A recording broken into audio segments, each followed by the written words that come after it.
श्री गुरु माणिक जय गुरु माणिक श्री गुरु माणिक जय गुरु माणिक हाची गुरुपदेश मुख्य वंदे श्री प्रभु सद्गुरुं गुणनिधिं सद्भक्तकल्पद्रुमं मंदानां शरणं शरण्यममलं नाथं त्वनाथाश्रयम्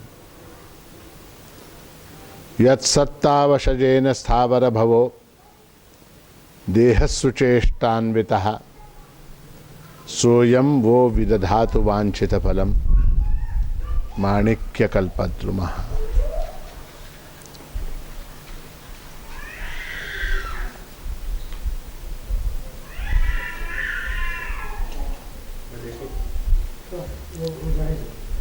हमेशा अपने प्रवचन की शुरुआत मैं इस श्लोक से करता हूं, किंतु आज तक इस श्लोक का अर्थ मैंने कभी नहीं बताया है। वंदे श्री प्रभु सद्गुरुं गुणनिधिं सद्भक्तकल्पद्रुमं मंदानां शरणं शरण्यममलं नाथं त्वनाथाश्रयम् यत्सत्तावशजेन स्थावर भवो देहस्सुचेष्टान्वितः सोऽयं वो विदधातु वाञ्छितफलं माणिक्यकल्पद्रुमः। उस प्रभु को नमस्कार करता हूँ। वंदे श्री प्रभु सद्गुरुम, उस प्रभु सद्गुरु को मैं नमस्कार करता हूँ जो गुणनिधिम, जो गुणों का सागर है, स्वयं निर्गुण होते हुए जो गुणों का सागर है, और सद्भक्त कल्पद्रुमम, और जो सद्भक्त हैं उनके लिए जो कल्पवृक्ष के समान है। मंदानाम शरणम, जो मंद बुद्धि के लोग हैं उनके लिए जो आश्रय प्रदान करता है। शरण्यम अमलम, और शरण्यम अमलम, अत्यंत अमल निर्मल ऐसा जो आश्रय स्थान है, ऐसे प्रभु को मैं नमस्कार करता हूँ। वंदे श्री प्रभु सद्गुरुं गुणनिधिं सद्भक्तकल्पद्रुमं मंदानां शरणं शरण्यममलं नाथं त्वनाथाश्रयम्। जो अनाथ हैं उनका जो नाथ है, वो जिसका कोई नहीं है, उसका जो सहारा है, उसका जो आश्रय है, ऐसे प्रभु को मैं नमस्कार करता हूँ। नाथं त्वनाथाश्रयम्। अब इसके बाद सबसे महत्वपूर्ण पंक्ति आती है, यत् सत्तावशजेन स्थावर भवो देहस्सुचेष्टान्वितः। जिसकी सत्ता से, जिसके सामर्थ्य से ये जो स्थावर देह है, स्थावर समझते हैं आप? स्थावर है, स्थावर और जंगम। स्थावर यानी क्या? जो जड़ है। देह सुचेष्टान्वितः, ये जो जड़ देह है वो चेष्टा करने लग जाता है। जिसकी सत्ता से ये जड़ देह चेष्टा करने लग जाता है। सोयम वो विदधातु वांछित फलम माणिक्य कल्पद्रुमः। ऐसा वो प्रभु जो है हमको वांछित फल की प्राप्ति कराए। इस सारे श्लोक में प्रभु का गुणवर्णन हुआ है। बस सबसे महत्वपूर्ण पंक्ति यह है कि यत् सत्तावशजेन स्थावर भवो देहस्सुचेष्टान्वितः। जिसकी सत्ता से ये देह, जड़ देह सुचेष्टान्वितः, सुचेष्टान्विता यानी क्या? हंसता है, बोलता है, देखता है, खाता है, पीता है, चलता है, रोता है, सोता है, सारी चीजें करता है। आपने इस चौराहे के ऊपर पुतले होते देखे? पुतले, हाँ? गांधी जी का पुतला, अंबेडकर का पुतला, नेहरू जी का पुतला, ऐसे हैबिट्स के ऊपर नेहरू जी का पुतला। तो पुतले, अब वो जो पुतले होते हैं उनमें और हमारे शरीर में क्या फर्क है बताइए? वो भी केमिकल का बना हुआ है। कौन सा पुतला? स्टैचू। वो भी भौतिक द्रव्यों से बना हुआ पुतला है, और ये शरीर भी भौतिक द्रव्यों से बना हुआ है। वो पुतले में और इस शरीर में क्या फर्क है, क्या भेद है? कौन सा? पुतला, पुतला जड़ है। अच्छा, शरीर? शरीर भी जड़ है, शरीर भी जड़ है, शरीर भी जड़ है। और वो पुतला भी जड़ है। पुतले में और हमारे में कोई फर्क नहीं है। अब ये शरीर जिसको हम बोलते हैं, ये शरीर कैसा है? तो शास्त्र में कहा गया है ये शरीर त्रयम, 3 शरीर हैं। मनुष्य के कितने शरीर हैं? 3 शरीर हैं। 3 शरीर किस प्रकार के हैं? तो स्थूल शरीर, सूक्ष्म शरीर और कारण शरीर, ऐसे 3 शरीर हैं।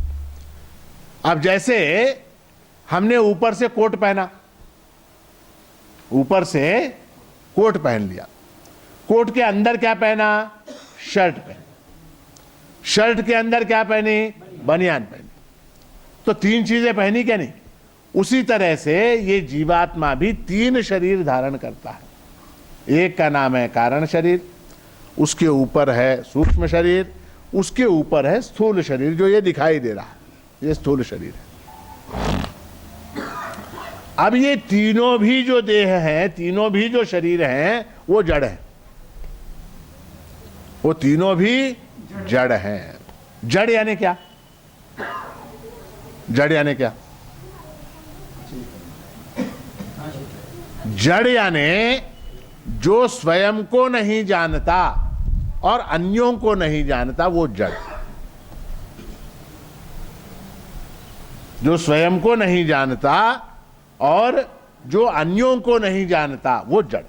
जैसे अब ये डेस्क है ना, ये डेस्क को अगर मैं जोर से ऐसे मारूं तो ये बोलता है क्या? क्यों मारा? हाँ? हथौड़ी लेके मारा मैंने इसको, ये बोलेगा क्या? हाँ? मान लीजिए ये माइक को मैंने तोड़ के फेंक दिया, ये माइक बोलेगा क्या? क्यों तोड़ा, क्यों मारा? बोलेगा? अच्छा, आपको अगर एक थप्पड़ मारा तो आप क्या बोलोगे? क्यों मारा, है ना? क्योंकि मैं जानता हूं कि इसने मुझे थप्पड़ मारा, है ना? तो अब सूक्ष्म शरीर जड़ है, स्थूल शरीर जड़ है, कारण शरीर जड़ है, इसके अंदर चैतन्य है ही नहीं, तो फिर इसके अंदर चैतन्य प्रतीत हो रहा है क्या? नहीं, है ना? देह के अंदर चेतनता का आभास हो रहा है, देह के अंदर चेतनता की प्रतीति, साक्षात प्रत्यक्ष अनुभव आ रहा है कि मेरे देह को अगर किसी ने मारा तो मुझको दर्द होता है, अगर कहीं चोट लगी तो मैं हा करता हूं, कहीं अगर हाथ जल गया तो मैं चिल्लाता हूं।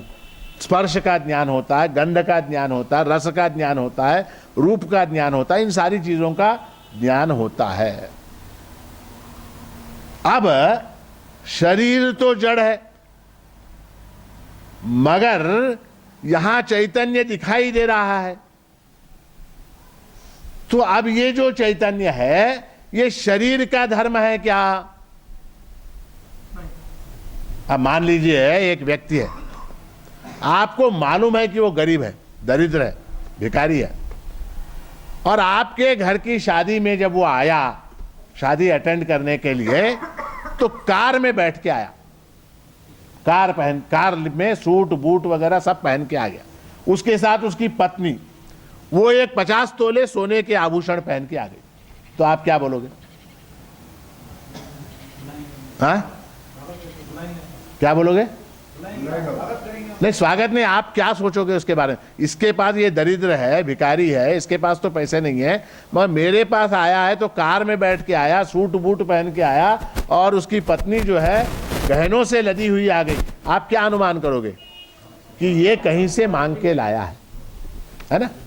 आप जानते हैं उसके पास नहीं, आप जानते हो कि ये संपत्ति, ये वैभव उसके पास नहीं है, मगर वो ये सारे आभूषण, सारी कार वगैरह सब लेके आ गया। तो अब इसका अर्थ क्या हुआ? वो किसी से बोरोड, किसी से मांग के लाया है, किसी से मांग के लाया है। तो देह जो है वो जड़ है, मगर वो देह चेतन जैसा लगता है। तो देह की जो चेतनता है वो कहीं से मांग के लाई हुई है, कहीं से मांग के लाई हुई है। पहली चीज याद रखिए, देह के अंदर जो चेतनता है वो उधार की है, कहीं से मांग के लाई। अब उधार लेने के लिए, लोन लेने के लिए, मांगने के लिए वहां एक कोई देने वाला होना चाहिए, उसके बगैर हम ले सकते हैं क्या? लेंडर, लेंडर समझते हैं? लेंडर, लेंडर यानी देने वाला। वो देने वाला वहां होना चाहिए, देने वाले के बगैर हम मांग के नहीं ला सकते। दूसरी चीज, अब वो देने वाले के पास जो देने लायक वस्तु है वो अगर उसने किसी से मांग के लाई हुई हो तो, जैसे इंडिया वाले क्या करते हैं, वर्ल्ड बैंक से लोन लेके अफगानिस्तान को लोन देते हैं, है ना?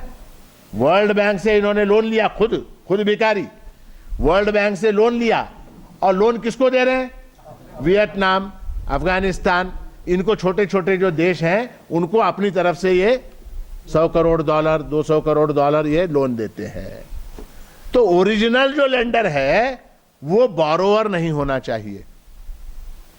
ओरिजिनल लेंडर, जो देने वाला ओरिजिनल है, वो खुद अगर बोरोवर हो गया तो फिर लेंडर कहां से रहा? तो लेंडर ओरिजिनल जो है वो नॉन बोरोवर होना चाहिए, उसके पास उसका खुद का होना चाहिए, उसका स्वभाव होना चाहिए, उसका स्वरूप होना चाहिए। तो हम किसी से वो चैतन्य जो है उधार लेके आए, ये देह किसी से उधार लेके आया है, और वो जो चौथा तत्व है उसका नाम चेतन आत्मा है। तो शरीर में कितनी चीजें हो गई? अब 4। शरीर में 4 चीजें हो गई। कौन कौन सी? स्थूल देह, सूक्ष्म देह, कारण देह, और इन तीनों को चेतन बनाने वाला आत्मा, ये 4 चीजें हो गई। यत् सत्ता वशजेन स्थावर भवो देह सुचेष्टान्वितः, जिसकी सत्ता से ये देह जो है वो सुचेष्टा करता है। चेष्टा करना यानी हलचल करता है। अब ये जो चौथा तत्व है आत्मा, इसको जानना आवश्यक है, इसको जानना आवश्यक है, क्योंकि मेरे शरीर में जो मैं कहने वाला है वो कौन है? वो आत्मा है। मुर्दा कभी मैं कहता है क्या? हाँ? ठंडा पानी मत डालो ऐसा बोलता है क्या उसको नहलाते समय? मुर्दे को नहलाते कि नहीं? है? ठंडे पानी से नहलाते, इस तरफ साबुन लगाते, इस तरफ नहीं लगाते, फिर भी बेचारा शांत बैठा रहता, कुछ नहीं बोलता हूं, नहीं बोलता हूं। क्यों? मैं बोलने वाला नहीं है वहां अंदर, अंदर मैं कहने वाला वहां नहीं है। अब देखिए हमारी हालत कैसी है कि हम अपने अलावा बाकी सब चीजों को जानते हैं। हम अपनी आत्मा को जानते हैं क्या? नहीं जानते। आत्मा के अतिरिक्त जो जो है, अनात्मा है, जो जो दृश्य है, उस सब को हम जानते हैं, सबको हम जानते हैं। पूरी पूरी इंफॉर्मेशन हमारे पास है। सचिन तेंदुलकर ने कितने रन बनाए हमको मालूम। कौन से हीरोइन की शादी कौन से हीरो के साथ हुई हमको मालूम। कौन से हीरोइन का कौन से हीरो के साथ डाइवोर्स हुआ हमको मालूम है। बाजार में सोने का क्या भाव है हमको मालूम है। शेयर मार्केट में शेयर का क्या भाव है हमको मालूम है। किसका किसके साथ झगड़ा हुआ हमको मालूम है। कौन की किसकी बेटी किसके साथ भाग के गई हमको मालूम है। ये सारी चीजें हमको मालूम है। कौन सी? अनात्म वस्तु के बारे में। कहाँ क्या अच्छा मिलता है, दही बड़ा कहाँ अच्छा मिलता है, चाट पकौड़ी कहाँ अच्छी मिलती है, भेलपूरी कहाँ अच्छी मिलती है, पेड़ा कहाँ अच्छा मिलता है, गुलाब जामुन कहाँ अच्छा मिलता है, ये सब हमको मालूम है। सिवाय एक चीज, क्या? अपने आप को हम नहीं जानते। अपने आप को नहीं जानते। आत्मा का स्वरूप क्या है ये हम नहीं जानते। कब से नहीं जानते? कब से नहीं जानते?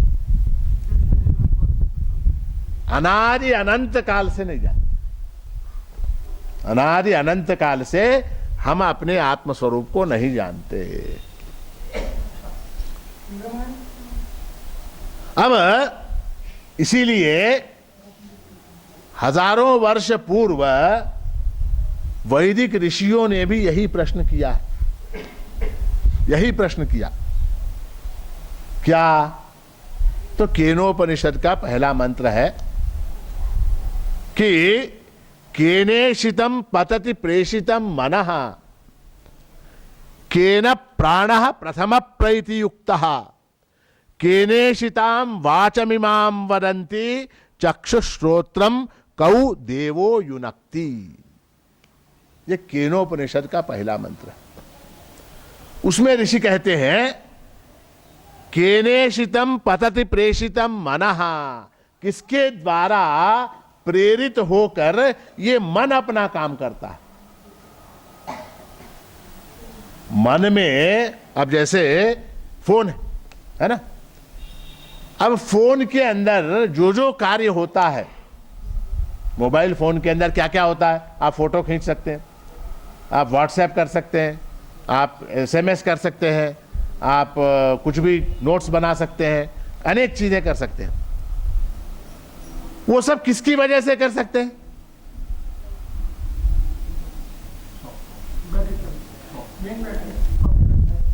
सॉफ्टवेयर नहीं, सॉफ्टवेयर है, चालू है। बैटरी अगर नहीं हो उसके अंदर, चार्जिंग अगर उसका 0% दिखा रहा है, तो आप एसएमएस कर सकते हो क्या? गाना सुन सकते हो क्या? वीडियो देख सकते हो क्या? बात कर सकते हो क्या? कुछ नहीं कर सकते आप। उसको चलाने वाली शक्ति कौन सी है? पावर, बैटरी है। इसलिए वो ऋषि पूछता है केनेशितम पतति प्रेषितम मनः केन प्राणः प्रथम प्रैतियुक्तः, किसके द्वारा प्रेरित होकर ये सांस चलने लगी। सांस चलने के लिए कोई बैटरी चाहिए क्या? नहीं। मामूली आपके मोबाइल फोन में एक एसएमएस करने के लिए बैटरी चाहिए, तो शरीर को जो ताकत देती है, शक्ति देती है, शरीर को जो चलाती है, उस सांस के चलने के लिए कोई शक्ति होनी चाहिए कि नहीं। केनेशिताम वाचमिमाम वदन्ति। अब आपका मोबाइल है, उसमें आप गाना सुन रहे हो, बैटरी 0% हो गई, तो गाना सुनाई देगा क्या? नहीं सुनाई देगा। क्यों? हाँ, इसलिए ऋषि पूछता है केनेशिताम वाचमिमाम वदन्ति। वाणी किसके द्वारा प्रेरित होकर बोलती है, किसकी शक्ति से बोलती है? चक्षुः श्रोत्रम कयु देवो युनक्ति। चक्षु श्रोत्र आदि जो इंद्रियां हैं, आंखें कान वगैरह जो इंद्रियां हैं, आप मोबाइल में कैमरे में फोटो खींच सकते हो क्या? बैटरी उतर गई, 0% हो गया, खिलो फोटो मेरा, ले सकते हो क्या? नहीं। आंखें भी काम नहीं कर सकती, कान भी काम नहीं कर सकते। ऐसा कौन है, ये प्रश्न है। ऐसा कौन है जिसके द्वारा प्रेरित होकर ये शरीर काम करता है? और हमारे यहाँ शास्त्रों में, वेदांत शास्त्र में ये कहा गया है कि इन सारी चीजों को यत् सत्तावशजेन स्थावर भवो देहस्सु चेष्टान्वितः, वो कौन है? वो कौन है? तो आत्मा। आत्मा जो है, आज सोमवार का भजन हुआ, यहां हमने सबसे पहला पद क्या गाया? आत्मा एकचि सर्वांतरी हो। शिव भगवती तो आत्मा विठ्ठल, शिव भगवती वगैरह जो भी रूप हैं वो आत्मा के हैं, विठ्ठल वगैरह जो रूप हैं वो आत्मा के रूप हैं। आत्मा मत धर्मी ही नहीं। आत्मा का अपना कोई मत नहीं है, हिंदू मुसलमान सिख ईसाई नहीं है आत्मा। आत्मा शैव भागवत नहीं, आत्मा शैव नहीं है, वैष्णव नहीं है, स्मार्त नहीं है। आत्मा का अपना कोई मत नहीं है। आत्मा की शक्ति से ये सारे मत बनते हैं। आत्मा का अपना स्वयं का कोई धर्म नहीं है। तो ऐसा ये आत्मा है। अब आत्मा यानी क्या? आत्मा यानी क्या? तो आत्मा की व्याख्या करते हुए एक अत्यंत प्रसिद्ध श्लोक आया है। कठोपनिषद भाष्य में भगवत पूज्यपाद श्रीमद शंकराचार्य ने उसका उल्लेख किया। लिंग पुराण का श्लोक है। यच्चाप्नोति यदा दत्ते यच्चात्ति विषयानिह यच्चास्य संततो भावः तस्मात् आत्मेति कीर्त्यते। ये आत्मा की डेफिनेशन है। आत्मा यानी क्या? यच्चाप्नोति, जो इन सारी चीजों को व्यापता है। व्यापता है, व्यापना यानी क्या? आपको मालूम है व्यापना यानी क्या? एनवेलप्स, इन सारी चीजों को जो एनवेलप करता है। किन चीजों को? सारी चीजों को। किस तरह से एनवेलप करता है? किस तरह से एनवेलप करता है? जैसे बर्फ को पानी एनवेलप करता है। आपने बर्फ देखी? बर्फ, आइस, शरबत में वगैरह डालते हैं, फ्रिज में बनती है बर्फ, आइस क्यूब। उसमें जिस तरह से पानी व्यापता है, उस तरह से ये आत्मा जो है इन सारी चीजों को व्याप रहा है। इसलिए यच्च आपनोति। अब आत्मा बाकी चीजों को व्याप रहा है या नहीं, ये हम बाद में देखेंगे। पहले हम ये देखेंगे कि वो आत्मा हमारे शरीर को व्याप रहा है या नहीं। क्योंकि आत्मा के परिमाण के संबंध में मतभेद है शास्त्रों। परिमाण यानी क्या? वॉल्यूम। आत्मा का वॉल्यूम क्या है? साइज उसका क्या है? तो एक मत ऐसा है कि आत्मा अणुस्वरूप है, अणुरूप है। अणु यानी क्या? एक एटम के बराबर है। आत्मा अणुरूप है और वो हृदय प्रदेश में स्थित रहता है, ऐसा कुछ लोगों का मानना है। अब आत्मा अणुरूप है और वो हृदय प्रदेश के अंदर रहता है, तो मेरे पैर के अंगूठे में अगर चोट लग जाए तो मैं हा करता हूं कि नहीं? हाँ? तो कैसे करता हूं? अगर वो अणु है, अगर वो अणुरूप है, इतना सा है आत्मा, और वो हृदय प्रदेश के अंदर रह रहा है, यहां, हाँ, यहां पर अगर लगा कुछ तो हा करना चाहिए। यहां लगा, किसी ने मेरे बाल खींचे तो मैंने आ कर दिया, तो यहां से लेके यहां तक वो व्याप रहा है क्या? नहीं है? तो अणु प्रमाण है, ये झूठ है, झूठ है, अणु प्रमाण नहीं। कुछ लोगों का कहना यह है आत्मा मध्यम प्रमाण है। मध्यम प्रमाण, मध्यम प्रमाण यानी क्या? जितना मेरा शरीर है उतना बड़ा आत्मा है। समझ गए? सिर के बाल से लेके पैर के नाखून तक ये आत्मा का साइज है। अगर मध्यम प्रमाण का आत्मा मान लिया हमने तो प्रॉब्लम क्या हो जाएगी? चींटी का आत्मा, चींटी मां से मूंगी, एंट, चींटी के मर जाने के बाद उसको अगर हाथी का शरीर प्राप्त हुआ और हाथी के मर जाने के बाद उसको अगर चींटी का शरीर प्राप्त हुआ तो आत्मा फिट कैसे होगी? मध्यम प्रमाण। मध्यम प्रमाण यानी हाथी का आत्मा कितना बड़ा? जितना बड़ा हाथी उतना बड़ा आत्मा। कुत्ते का आत्मा कितना बड़ा? जितना बड़ा कुत्ता उतना बड़ा है। अब वो मान लीजिए छोटा सा कुत्ता है, वो मर गया, उसको अगले जन्म में मनुष्य देह की प्राप्ति हो गई, तो आत्मा हो गया छोटा, शरीर हो गया बड़ा। अब है? तो वो भी सत्य नहीं है। आत्मा मध्यम प्रमाण है, ये भी झूठ है। तो फिर आत्मा का प्रमाण क्या है? साइज क्या है? आत्मा का साइज क्या है? छोटा भी नहीं है, मध्यम शरीर के जितना भी नहीं है, तो फिर कितना बड़ा है? तो आत्मा जो है वो विभु है, विभु, विभु है। आत्मा के अंदर ये देह है, देह के अंदर आत्मा नहीं है। जैसे एक बहुत बड़ी नदी है, उस नदी में अनेक छोटे छोटे घट हैं मान लीजिए, अनेक छोटे छोटे घट हैं, उनके अंदर भी पानी भरा हुआ है, बाहर भी पानी, अंदर भी पानी। ऐसे अनेक घट नदी में है तो क्या हो जाएगा? तो नदी जो है वो व्याप रही है, किसको? घट को। कहां से कहां तक व्याप रही है? कहां से कहां तक व्याप रही है? अंदर बाहर नीचे ऊपर सब तरफ से। इसलिए यच्चाप्नोति यदादत्ते। यदादत्ते यानी क्या? यद आदत्ते, जो अपने में सबको समेट लेता है वो आत्मा, जिसके अंदर सब कुछ जाके रिजॉल्व हो जाता है, डिसॉल्व हो जाता है, जिसके अंदर सब कुछ लय हो जाता है, वो आत्मा। अब ये देह है, इस देह के टूटने के बाद, देह के नष्ट हो जाने के बाद क्या हो जाता है? क्या होता? कुछ नहीं होता। जो था आत्म तत्व है, उसके अंदर वो आत्म तत्व फिर से विलीन हो गया। जैसे ये बिल्डिंग है ना? अब इस बिल्डिंग की दीवारें अगर हमने गिरा दी, छत अगर गिरा दिया, तो क्या हो जाएगा?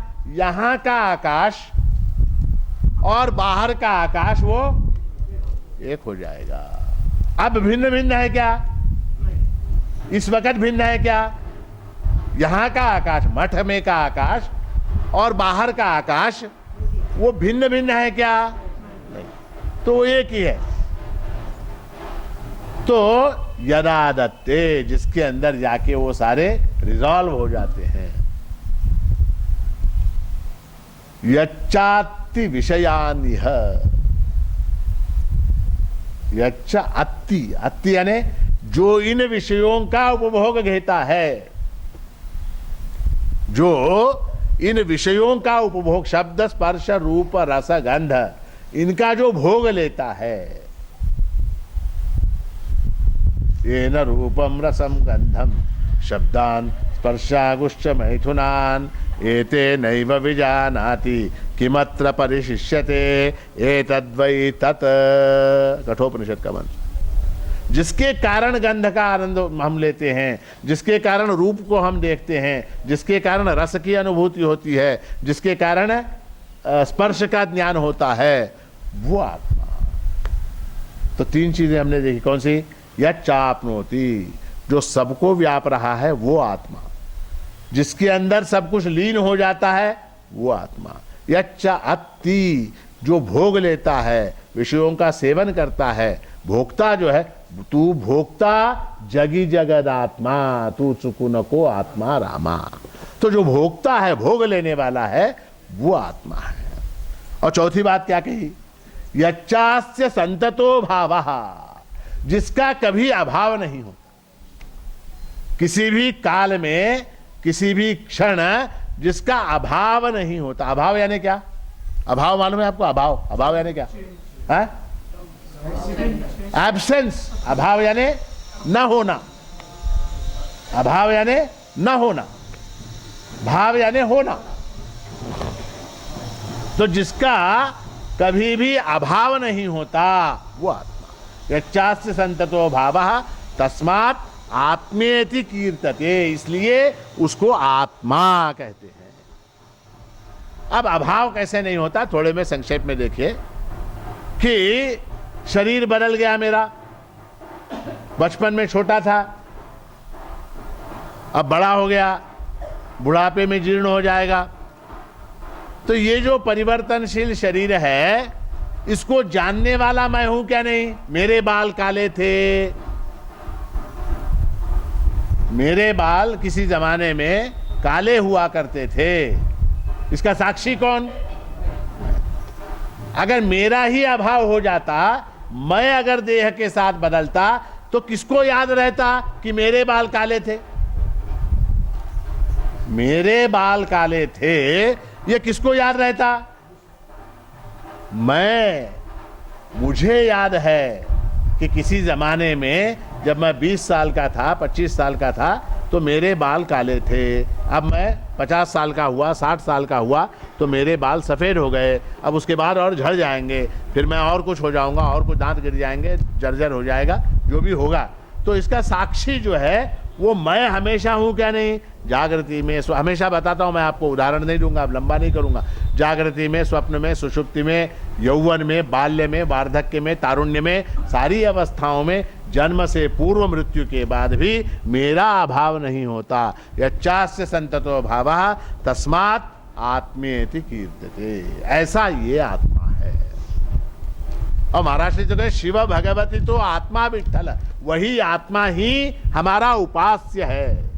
हमारे संप्रदाय में, हमारे प्रभु महाराज के संप्रदाय में उपासना अगर किसी की करनी है तो वो चैतन्य देवा ही च प्रार्थना एक चितु दिशसी नाना, तो उसकी प्रार्थना करनी है, उसकी उपासना करनी है। अब ये आत्मा जो है जिसकी व्याख्या हमने यहां की, उसका स्वरूप क्या है? तो शास्त्र में उसके विषय में 6 बातें कही गई। वो 6 बातें हम देखेंगे। क्या? तो सबसे पहली बात यह कही गई है कि आत्मा चैतन्य स्वरूप। वो आत्मा जो है वो चैतन्य स्वरूप है। अब कोई ये कह सकता है क्या आवश्यकता है आत्मा को चैतन्य रूप होने की? हम कहते हैं आत्मा जड़ है। हम ये कहते हैं कि आत्मा भी देह की भांति जड़ है। कौन कहते हैं? चार्वाक कहते हैं। चार्वाक कहते हैं उसके अंदर चैतन्य कहां से आ गया? तो कहते हैं जिस तरह से पान, हरे रंग का पान, सफेद रंग का चूना, भूरे रंग का कत्था और भूरे रंग की सुपारी, इसको मिलाने से लाल रंग बनता है कि नहीं? कहां लाल रंग किसमें है? लाल रंग किसी में नहीं है। पान हरा है, चूना सफेद है, कत्था भूरा है, मगर उसको मिलाने से लाल बनता है क्या नहीं? उसी तरह से देह भी जड़ है, सूक्ष्म देह भी जड़ है, स्थूल देह भी जड़ है, आत्मा भी जड़ है। इन सबके सम्मिश्रण से चैतन्य का निर्माण हो जाता है। ये किसका मत है? चार्वाक लोगों का मत है, किंतु अत्यंत मूर्खतापूर्ण है। अब आत्मा चैतन्य स्वरूप है। अगर आत्मा को हम जड़ माने तो क्या प्रॉब्लम हो जाएगी? तो आत्मा को अगर हम जड़ मानेंगे तो फिर क्या करना पड़ेगा? एक और आत्मा की कल्पना करनी पड़ेगी जो इन 3 शरीरों को और इस चौथे जड़ आत्मा को चेतन बनाए। जैसे मोबाइल फोन है, मोबाइल फोन की बैटरी डाउन हो गई, अब इसको क्या करो? इसको एक चार्जिंग में लगाओ। उसमें भी अगर पावर नहीं है तो क्या करोगे? उसमें भी अगर पावर नहीं है तो क्या करोगे? तो एक और वायर जनरेटर का लाकर उसके अंदर चुभाओ स्विच बोर्ड में, तब स्विच बोर्ड के अंदर इलेक्ट्रिसिटी आएगी। फिर आप अपना मोबाइल का चार्जर उसमें लगाओ, तब चार्ज होगा। हम कहते हैं वो जनरेटर भी फेल, जनरेटर भी जड़, वो भी जड़। फिर क्या करेंगे? फिर एक और बड़ा जनरेटर लाएंगे और इस तरह से बढ़ाते, फिर अनवस्था प्रसंग आएगा। अनवस्था प्रसंग आएगा ना, बढ़ता जाएगा, एक और एक और एक और एक और। तो ऐसी अवस्था को टालने के लिए कहीं ना कहीं ये मानना आवश्यक है कि आत्मा चैतन्य रूप है। यत् सत्ता वशजेन स्थावर भवो देह सुचेष्टान्विता। ये देह जो स्वयं जड़ है उसके अंदर जो चैतन्य निर्माण हो रहा है वो देह का अपना स्वभाव न होते हुए चैतन्य आत्मा चित छाया से युक्त होने के कारण ये देह जो है वो चेतन प्रतीत हो रहा है। तो आत्मा चैतन्य रूप है। पहली चीज आत्मा चैतन्य रूप। दूसरी चीज क्या? आत्मा स्वतंत्र। अब ये आत्मा जो है जिसका वर्णन महाराज जी ने इतना सुंदर किया है वो देह के ऊपर निर्भर है क्या? देह के ऊपर निर्भर है, डिपेंडेंट है क्या? देह होगा तो ही आत्मा होगा, देह नहीं होगा तो आत्मा नहीं होगा, ऐसा है क्या? अब आकाश है, आकाश जो है इस भवन के ऊपर डिपेंडेंट है क्या? इसके ऊपर टिका हुआ है क्या? अगर ये बिल्डिंग गिर गई तो आकाश का कोई नुकसान होने वाला है क्या? है? आकाश जो है वो इस बिल्डिंग के ऊपर निर्भर नहीं है, स्वतंत्र। तीसरी बात क्या? आत्मा निर्गुण। अब आत्मा जो है उसका देह से कोई लेना देना ही नहीं। उसका काम क्या है? केवल उसको पावर देना उसका काम है। पावर देना उसका काम है। देह से उसका कोई लेना देना नहीं है। अब आत्मा वस्तु क्या, गुण क्या है? गुण देह में है। जड़ वस्तु का गुण हो सकता है। जो जड़ वस्तु है उसके अंदर गुण हो सकता है क्या? लाल है, पीला है, गर्म है, ऊंचा है, ठंडा है, मोटा है, तगड़ा है। ये सारे गुण जो हैं वो जड़ वस्तु में हो सकते हैं। जिसकी कोई साइज है, जो साइज से मर्यादित है, जो सीमित वस्तु है, उसके ही गुण हो सकते हैं। जो असीम वस्तु है उसका कोई गुण नहीं हो सकता। आकाश का कोई गुण है क्या? बादलों का गुण है। बादलों का गुण है। आकाश का गुण है क्या? आकाश का कोई गुण नहीं है। गुणातीत है वो आकाश। तो इसलिए आत्मा निर्गुण। चौथी चीज क्या? चौथी चीज ये, जो सीमित वस्तु होती है वो नष्ट हो जाती है, क्योंकि वो देश और काल की मर्यादा के अंदर बंधा हुआ है। अभी हमने गाया, त्रिविध भेदाचा लेश ही नाही। आत्मा में का वर्णन करते हुए महाराष्ट्री कहते हैं वहां तीन तरह के भेद हैं ही नहीं। तीन तरह के भेद कौन से मालूम है आप? तीन भेद कौन से? जड़ वस्तु में होते हैं वो भेद, चैतन्य में नहीं होते। तीन भेद हैं। कौन से? तो एक को कहते हैं स्वगत भेद। कौन सा? स्वगत भेद। स्वगत भेद यानी क्या? अपने अंदर ही भेद। जैसे ये मेरा कौन सा हाथ है? दाहिना, राइट हैंड है। ये कौन सा है? अब इसके अंदर भेद है क्या? नहीं है ना? ये मेरा कौन सा कान है? ये कौन सा है? ये कौन सी आंख है? ये कौन सी आंख है? तो लेफ्ट आई में, राइट आई में, लेफ्ट ईयर में, राइट ईयर में, राइट हैंड में, लेफ्ट हैंड में भेद है क्या? नहीं। तो स्वगत भेद है। स्वगत भेद। सजातीय भेद यानी क्या? सजातीय भेद। आम का पेड़, नीम का पेड़, नारियल का पेड़, पीपल का पेड़, बड़ का पेड़, ये सारे पेड़ हैं क्या? नहीं। झाड़ हैं क्या? नहीं। अब इनके अंदर आपस में भेद है क्या? नहीं। सजातीय भेद। सजातीय भेद है, एक ही जाति के वस्तु किंतु उनके अंदर फिर भेद। एक ही जाति के वस्तु। वृक्ष है, वृक्ष में नारियल का वृक्ष है, पीपल का वृक्ष है, नीम का वृक्ष है, आम का वृक्ष है, जाम का वृक्ष है। ये सारे वृक्ष हैं। इन वृक्षों के वृक्ष एक जाति होने पर भी परस्पर उनके अंदर भेद है क्या? नहीं। तो उसको सजातीय भेद कहते हैं। उसके बाद पशु में और वृक्ष में भेद है क्या? नहीं। मनुष्य में और पाषाण में भेद है क्या? नहीं। तो इसको क्या कहते हैं? विजातीय भेद कहते हैं। एक जाति के नहीं है, अलग अलग जाति की वस्तुएं हैं, इनके अंदर भेद है, उसको विजातीय भेद कहते हैं। समझ में आई बात? अब आकाश है। आकाश में कौन सा भेद है? सोचिए। स्वगत, सजातीय, विजातीय भेद रहिता। उसके अंदर ये तीनों भी भेद नहीं। इसलिए एक अन्य स्थान पर महाराष्ट्र ने कहा, हम आकाश नित जग को आधारा। हम आकाश। आत्मा की उपमा यदि किसी वस्तु से दी जा सकती है तो वो आकाश से दी जा सकती है। तो जड़ वस्तु के नष्ट होने पर आत्मा नष्ट होती है क्या? आत्मा नित्य। ये बिल्डिंग गिर गई, आकाश नष्ट हुआ क्या? नहीं।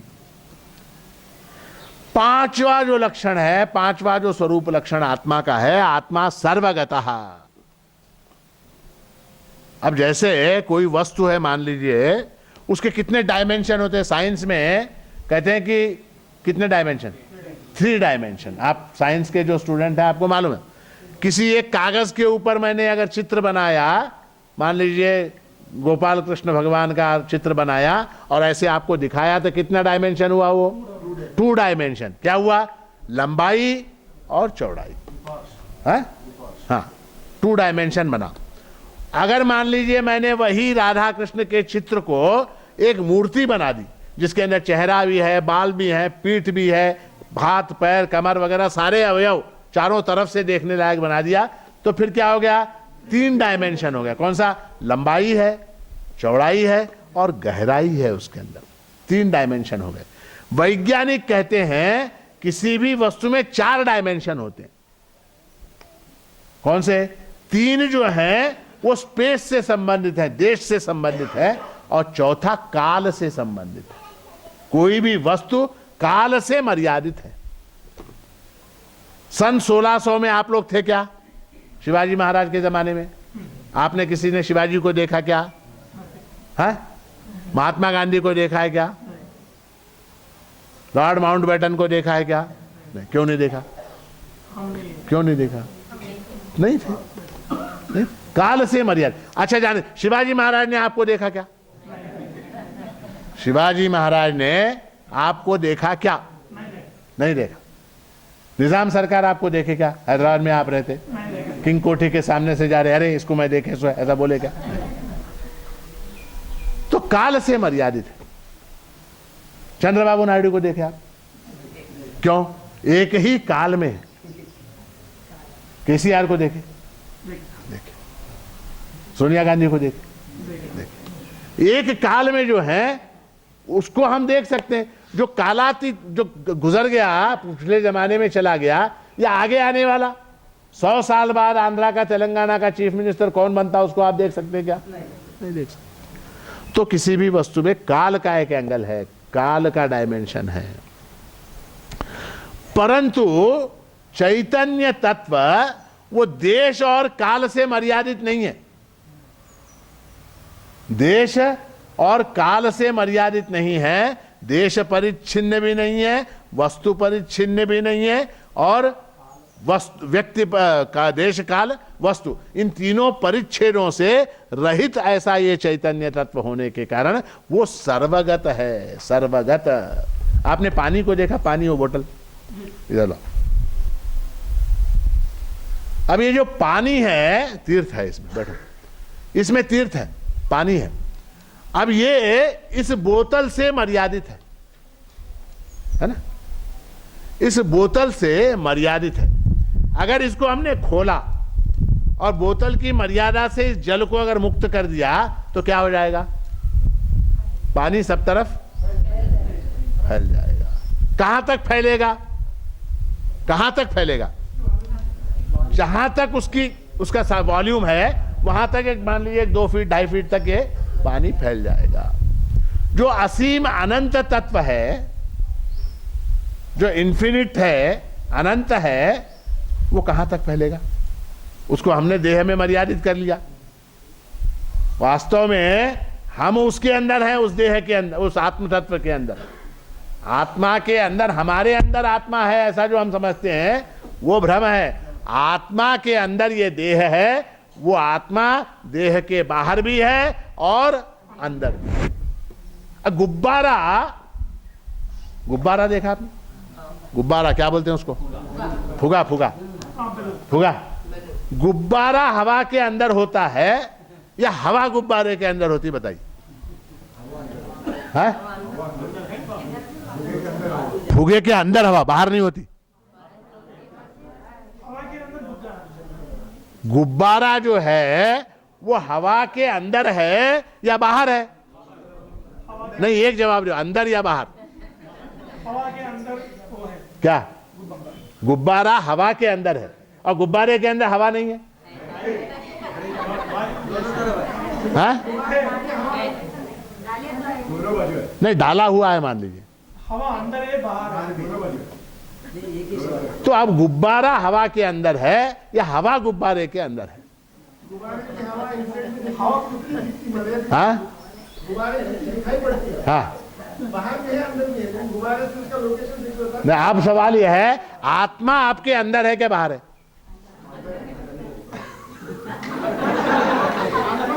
हाँ आत्मा जो है आपके अंदर है या बाहर? महाराज जी कहते हैं आत्मा एकचि सर्वांतरी हो। है अब देखिए महाराज श्री के शब्दों को अगर लें तो सर्वांतरी, अंतर कह रहे हैं, अंदर है, सबके अंदर है ना आत्मा। तो आत्मा आपके अंदर है कि बाहर है? पक्का? अच्छा, महाराज जी कहते हैं आत्मा सर्वांतरी हो। ठीक है, हमारे अंदर है। हाँ, इस बिल्डिंग के अंदर है क्या नहीं? हाँ, इस बिल्डिंग के अंदर, यहां पर सर्वांतरी हवा के अंदर आत्मा है क्या नहीं? आकाश के अंदर आत्मा है क्या नहीं? हाँ, जब देश काल के अंदर आत्मा व्याप्त हो गया तो मैं देश काल के अंदर हूं क्या नहीं? तो मैं आत्मा के अंदर हुआ क्या नहीं? सोचिए, सर्वांतरी कह रहे, आत्मा एकची सर्वांतरी हो। सर्व के अंदर आकाश आया क्या नहीं? सर्व शब्द में आकाश आया क्या नहीं? तो आत्मा यच्चाप्नोति, आत्मा की डेफिनेशन देखें, यच्चाप्नोति, जो सर्वत्र व्याप्त है, आकाश के अंदर भी जो व्याप्त। मैं आकाश के अंदर हूं क्या नहीं? है? मैं आकाश के अंदर हूं, तो मैं आकाश के अंदर हूं तो मैं आत्मा के अंदर हूं क्या नहीं? मैं आत्मा के अंदर हूं, आत्मा मेरे अंदर है। समझ में आई बात? हमेशा याद रखिए, हमारे संप्रदाय में हमारे अंदर आत्मा है ऐसा हम नहीं कहते। मैं आत्मा के अंदर हूं, आत्मा मेरे अंदर है। चारों तरफ अंदर बाहर एक ही चीज भरी हुई है। इसलिए छठा लक्षण आत्मा का श्रुति ने किया है एकः, वो आत्मा एक है। आत्मा एक है। अब आपको ऐसा लगता है कि आत्मा एक है, मेरा आत्मा, इनका आत्मा, इनका आत्मा, उनका आत्मा, ये सारे आत्मा एक हैं या भिन्न भिन्न हैं? एक लगता है। हाँ, एक ही लगता है। नहीं नहीं, आत्मा एक है क्या नहीं? फिर आपके जेब में पर्स कहाँ है? लाओ। तो अगर मैंने आपसे पैसे ले लिए तो आपको दुख होता है कि नहीं? क्यों होता? आपको मैं तू कहाँ, भेद कहाँ है? आत्मा जब एक है, आत्मा एक है ना? आत्मा एक है, आपके पैसे मैंने ले लिए, मेरे पैसे आपने ले लिए, क्या फर्क पड़ा? शरीर ले रहे हैं लेकिन आत्मा नहीं ले रहे। आत्मा एक है। मोबाइल फोन अलग अलग अगर हों भी, मोबाइल फोन अलग अलग भी होंगे, आपका मोबाइल फोन नोकिया का होगा, किसी का मोबाइल फोन कौन सा? सैमसंग, किसी का कौन सा? मोटोरोला, और किसी का कौन सा? सोनी। है, मगर उनको पावर देने वाली इलेक्ट्रिसिटी जो है वो एक है। आत्मा एक है। अब श्रुति ने इसको कैसे समझा? उस जमाने मोबाइल फोन थे नहीं, तो ऋषियों को समझाने में बड़ी दिक्कत होती। आज के ज़माने में मोबाइल फ़ोन है तो हम फटाक से मोबाइल फ़ोन का उदाहरण लेके समझा देते हैं। तो श्रुति कहती है अग्निर्यथैको भुवनम प्रविष्टो रूपम रूपम प्रतिरूपो बभूव एकस्तथा सर्वभूतांतरात्मा रूपम रूपम प्रतिरूपो बहिश्च। कठोपनिषद का मंत्र है। अग्निर्यथैको भुवनम प्रविष्टो, जिस प्रकार इस संसार में अग्नि है, अग्नि यानी क्या? ताप। रूपम रूपम प्रतिरूपो बभूव। अब अग्नि तत्व जो है वो प्रत्येक वस्तु के अंदर है क्या नहीं? बताइए। है? अब जैसे मैं इसको छीता हूं तो ऐसा लगता है ये ठंडा है। ठंडा, ठंडा यानी क्या? टेम्परेचर। इसको छीता हूं तो ये थोड़ा सा मध्यम है, इसको अगर हाथ लगाया ये थोड़ा सा ज्यादा गर्म है ना, फिर यहां हाथ लगाया तो वो भी गर्म है। इन सारी चीजों में टेम्परेचर है क्या नहीं? जगत में जितनी वस्तुएं हैं सारी वस्तुओं के अंदर टेम्परेचर है क्या नहीं? टेम्परेचर का नाम ही अग्नि है। अग्नि यानी टेम्परेचर, सारी वस्तुओं के अंदर टेम्परेचर है। रूपम रूपम प्रतिरूपो बभूव, अलग अलग वस्तु में वो टेम्परेचर अलग अलग है क्या नहीं? अलग अलग है। अच्छा वो जाने, यहां पर 3-4 डॉक्टर लोग बैठे, एक आदमी मान लीजिए सड़क के ऊपर गिरा और बेहोश हो गया या गिर गया, आप वहां पहुंचे, जो डॉक्टर नहीं है ऐसा आदमी पहुंचा और उसने जाके माथे पे हाथ लगाया, वो जो गिरा उसके, तो ठंडा लगा, ठंडा, बिल्कुल ठंडा, तो संशय क्या आएगा? मर गया। तो जीवित रहने का अथवा चैतन्य रूप होने का एक प्रमाण टेम्परेचर है ना। कोई एक आपके घर में व्यक्ति है, बुढ़ी दादी है, ग्रैंड मदर है, ग्रेट ग्रैंड मदर है, ग्रेट ग्रैंड फादर है, बुढ़ा है, सो गया रात में, सुबह उठा ही नहीं, आप चाय लेके गए, बाबा उठो चाय पियो, बुढ़ा आवाज नहीं देता, हिलता नहीं डुलता नहीं, आपने माथे पे हाथ रखा, ठंडा है हाथ, माथा ठंडा है, क्या समझोगे आप? है पोइंडी गया है ना। कैसे मालूम पड़ा गया? टेम्परेचर से। तो टेम्परेचर जो है वो चैतन्य का मापने का एक तरीका है। चैतन्य है या नहीं उसके अंदर देखने का तरीका है। तो अग्निर्यथैको भुवनम प्रविष्टो रूपम रूपम प्रतिरूपो बभूव एकस्तथा सर्वभूतांतरात्मा रूपम रूपम प्रतिरूपो बहिश्च। वो अग्नि तत्व, वो टेम्परेचर शरीर के अंदर है क्या नहीं? शरीर के बाहर है क्या नहीं? शरीर के बाहर ये जो रूम के अंदर हवा है, ये स्पेस जो है, इसके अंदर टेम्परेचर है क्या नहीं? हाँ, अगर आप मापेंगे तो शरीर का टेम्परेचर 98.4 डिग्री है और हवा का टेम्परेचर इस समय मेरे ख्याल से माणिक नगर में कितना 24-25 कुछ होगा, 26-27 होगा, 26-27 डिग्री होगा। रात में कम हो जाएगा, 16 डिग्री 18 डिग्री हो जाएगा। नैनीताल शिमला जाएंगे तो और कम हो जाएगा, 3 डिग्री हो जाएगा। राजस्थान में जाएंगे तो 40 डिग्री हो जाएगा हवा का टेम्परेचर। शरीर का टेम्परेचर 98.4 रहेगा। तो वो टेम्परेचर शरीर के अंदर भी है, शरीर के बाहर भी है। अग्निर्यथैको भुवनम प्रविष्टो रूपम रूपम प्रतिरूपो बभूव एकस्तथा सर्वभूतांतरात्मा रूपम रूपम प्रतिरूपो बहिश्च। बहि यानी बाहर। दूसरा उदाहरण श्रुति ने दिया है, वायुर्यथैको भुवनम प्रविष्टो रूपम रूपम प्रतिरूपो बभूव एकस्तथा सर्वभूतांतरात्मा रूपम रूपम प्रतिरूपो बहिश्च। अब वायु है, अब सड़क के ऊपर आप जा रहे हैं, एक आदमी गिर पड़ा अचानक, आप गए उसके पास, आपको असर्टेन करना है ये जिंदा है या मर गया, क्या करोगे? सांस चल रही है क्या नहीं आप देखिए। डॉक्टर लोग भी वो उंगली के अंदर लगाते हैं क्या,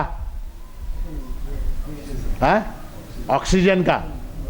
हाँ, वो क्या होता है, गुलाबी रंग का यहाँ लाइट लगती है, वहां पर दिखते रहता है टीवी में, वो लगा के देखते हैं। किस लिए? तो इसके शरीर में वायु प्राण जो है उसका संचार हो रहा है क्या नहीं हो रहा है ना।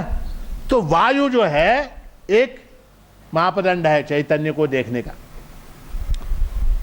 तो वायुर्यथैको भुवनम प्रविष्टो, अब वो वायु जो है वो सर्वत्र व्याप्त है क्या नहीं है? सब तरफ है क्या नहीं है? सब तरफ है, और मेरे शरीर के अंदर भी है, अंदर भी है और बाहर भी है। एकस्तथा सर्वभूतांतरात्मा रूपम रूपम प्रतिरूपो बहिश्च। मेरे शरीर के बाहर भी वो वायु है क्या नहीं?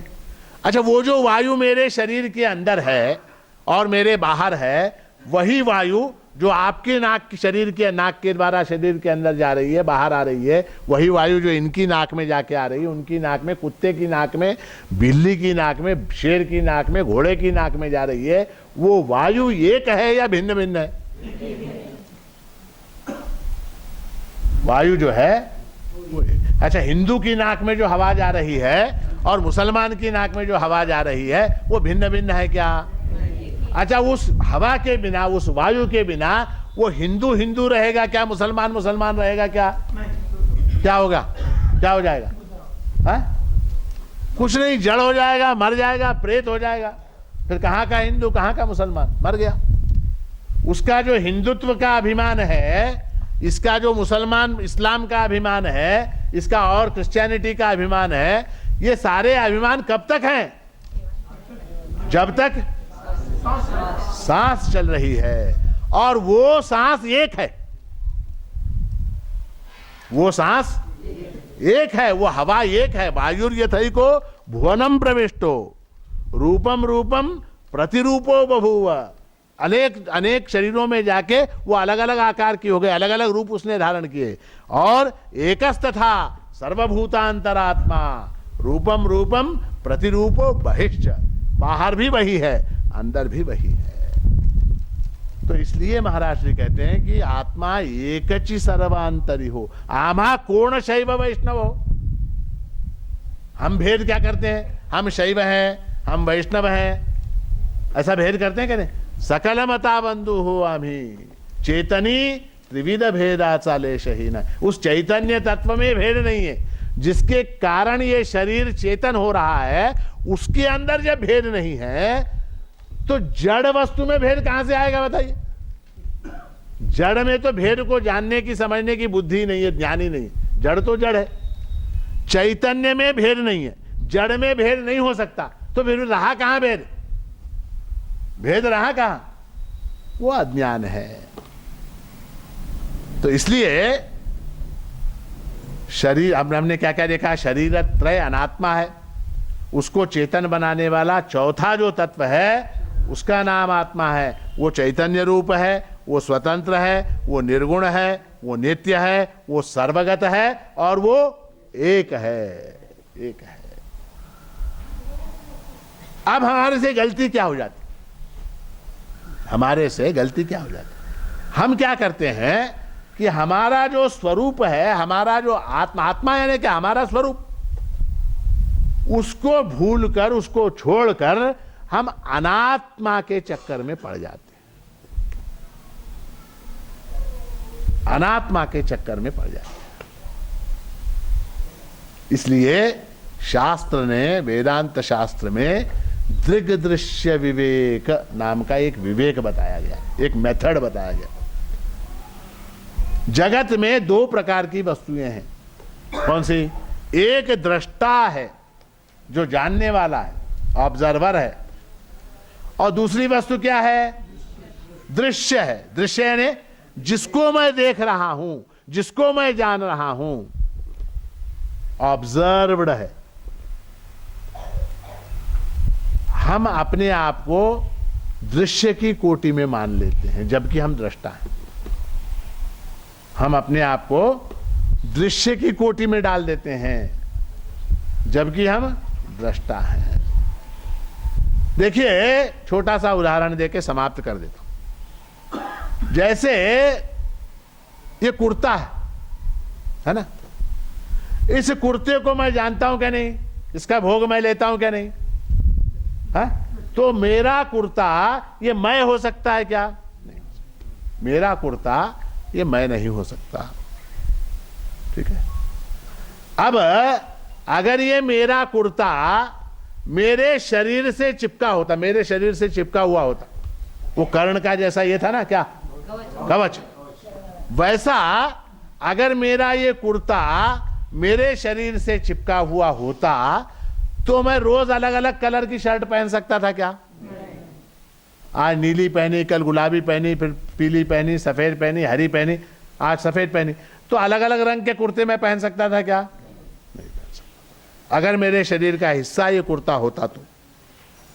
चूंकि ये शरीर अलग है और ये कुर्ता अलग है, इसलिए ये शरीर अलग अलग रंग के कुर्ते धारण कर सकता। समझ में आई बात? उसी तरह से ये जो दृष्टा है उसका दृश्य से कोई लेना देना नहीं है, वो अलग है। इसीलिए वो अलग अलग दृश्य देख सकता। एक ही दृश्य से अगर वो चिपका रहता फिर उसको अलग अलग दृश्य दिखाई नहीं देते। वो दृष्टा जो है, ऑब्जर्वर जो है, चेतन आत्मा जो है, वो अलग अलग तरीके के अनुभव लेता रहता है। वो अनुभव जो है वो उसका स्वरूप नहीं है। वो एक्सपीरियंसेस जो हैं वो उससे, उन एक्सपीरियंसेस से उसका कोई लेना देना नहीं है। ही इज द एक्सपीरियंसर, वो एक्सपीरियंस करने वाला है। दुख उसने देखा, सुख उसने देखा, हर्ष उसने देखा, विषाद उसने देखा, आनंद उसने देखा, शोक उसने देखा, इन सारी चीजों को उसने देखा। मगर वो बना क्या? सुखी दुखी बना क्या? नहीं बन सकता। वो अगर सुखी दुखी बना, मान लीजिए आत्मा सुखी हो गया, आत्मा अगर सुखी हो गया, सुख से चिपक गया, तो दुख को कैसे धारण करेगा? आत्मा अगर दुखी हो गया, आत्मा अगर दुखी हो गया तो फिर वो सुख को कैसे अनुभव करेगा? आत्मा सुख से, दुख से, आनंद से, हर्ष से, विषाद से, धन से, निर्धनता से, विद्वत्ता से, मूर्खता से, इन सारी चीजों से अलग है। इसलिए वो इन चीजों को एक्सपीरियंस कर सकता है ना? ऐसा जो आत्मा है वो मेरा स्वरूप है, वो मेरा स्वरूप है। और उसी का अनुसंधान, उसी की उपासना, उसी की पूजा, उसी का ध्यान हमारे संप्रदाय की विशेषता है। उसी का ध्यान, उसी की पूजा। शिव भगवती तो आत्मा विठ्ठल तोची वंद्य जगद आत्मा आम्हा, आम्हा वंद्य। हमारे लिए पूजा करने लायक कोई वस्तु कोई है तो कौन है? आत्मा है। और उस आत्मा के अनुसंधान में आपको सहायता मिले, आपको दिशा मिले, आपको मार्गदर्शन मिले, इसलिए ये पूर्णिमा पर्व का आयोजन है। हमारा प्रयास क्या है कि आपको रास्ता दिखाए, बस इस रास्ते पे आप जाओ तो आप, वरना क्या हो जाता है, लोग भटक जाते हैं। हमने 25 साल तक पत्थर की मूर्ति का अभिषेक किया, हमारा कुछ नहीं हुआ। हमने 40 साल तक लोहे की पीतल की गणपति का अभिषेक किया, हमारा कुछ नहीं हुआ। हमने 50 साल तक फलाना किया, उसी की यात्रा की, यहाँ गए, पैदल गए, तुलजापुर गए, पंढरपुर गए, तिरुपति गए, वहाँ गए, हमारा कुछ नहीं बना। ये शिकायत करते हैं ना लोग। तो हमारा कहना यह है, वेदांत शास्त्र का कहना, प्रभु महाराज का कहना यह है कि इधर उधर बाहर भटकने की आवश्यकता नहीं है। वो तत्व जो है वो मेरे अंदर ही बसा हुआ है, उसको खोजना आवश्यक है, उसको उसको अगर जान लिया और उसके साथ अगर हमारी आइडेंटिटी बन गई, मैं वो हूं, अलग से कुछ क्रिया करने की आवश्यकता नहीं है, अलग से कुछ अनुष्ठान करने की आवश्यकता नहीं, अलग से कुछ भी करना क्या है कि मैं अनात्मा न होते हुए आत्मा हूं, इसको स्वीकार कर लो, बस क्लेम करो, ओन करो, कि एक्सेप्ट करो कि मैं अनात्मा नहीं हूं, मैं आत्मा हूं। इसको अगर आपने एक्सेप्ट कर लिया तो बाकी की सारी चीजें अपने आप छूट जाती हैं, अपने आप छूट जाती। जैसे एक कन्या है, विवाह के समय वो क्या एक्सेप्ट करती है बताइए? विवाह के समय वो क्या एक्सेप्ट करती है कि मैं इस व्यक्ति की पत्नी हूं। ये एक्सेप्ट कर लिया उसने। अब एक्सेप्ट करने के बाद उसका बाकी का सब पीछे का छूट गया क्या नहीं? है? उसका घर छूटा, उसका नाम छूटा, उसके माँ बाप छूटे, भाई बहन छूटे, दोस्त मित्र, वो ये फलाने ढिमकाने सब छूट गया। अब वो क्या हो गई? अब वो इस घर की बहू हो गई। अब ये घर मेरा घर कहती हो। और जब वो मायके जाती है तो तुम्हारे घर में ऐसा क्यों है, ऐसा पूछती है अपने भाई से। याको निम्मने घिंगर हमारी बहनें हमसे कहती हैं, हमारी बहनें हमसे कहती हैं, काय बाबा तुमच्या घरी आल तर 3-3 वाजेपर्यंत जेवण मिळत नाही। आमच्या घरी, हमारे घर में अरे जो घर तुम्हारा था अब तक जिस घर में तुम पैदा हुए, जिस घर में तुम बढ़े, जिस घर में तुम रहे, जिस घर के तुम हैं, उस घर से तुम्हारे घर में आमच्याकडे 9 वाजता जेवण होतं सकाळी. आमच्याकडे हा कुठं? आमच्याकडे म्हणजे कुठं? त्यांच्या सासरी 9 वाजता सकाळी जेवण रेडी. होय बाबा आमच्याकडे असं. आता काय कर, आमचं नशीब तसं आहे 3 वाजता जेवायचं. तुमच्याकडे तुम्ही 9-10 वाजता जेवण घेता, फार उत्तम. क्या किया अब उस कन्या ने? क्या किया बताइए? कुछ नहीं किया, सिर्फ एक्सेप्ट किया. उसने अपने दृष्टि परिवर्तित कर ली और ये मान लिया कि ये मेरा घर है, ये दूसरों का घर है ना. उसी तरह से ये मान लेना कि मेरा स्वरूप आत्मा मेरा स्वरूप है, अनात्मा से मेरा कोई लेना देना नहीं है, ऐसा समझना, इसका नाम आत्म साक्षात्कार है, इसका नाम ज्ञान है. और वो साक्षात्कार, वो ज्ञान, वो दृष्टि प्रभु महाराज की कृपा से आपको सबको शीघ्र प्राप्त हो, ऐसा आशीर्वाद देते हुए आज के इस प्रवचन को यहाँ विराम देता हूँ. अवधूत चिंतन श्री गुरुदेव दत्त सद्गुरु माणिक प्रभु महाराज की जय.